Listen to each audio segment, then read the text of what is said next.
Hazrat Abdul Rahman bin Abdul Qari reports, I, along with Hazrat Umar bin Khattab radiyallahu anhu, went to a mosque during a night in Ramadan and found the people worshipping in groups.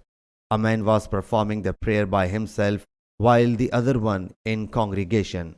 Hazrat Umar radiyallahu anhu said, I think it will be better to combine them behind a reciter. So all were collected behind Ubay bin Ka'ab radiyallahu anhu. Then I went out with him another night, and the people were performing the prayer in the lead of their reciter.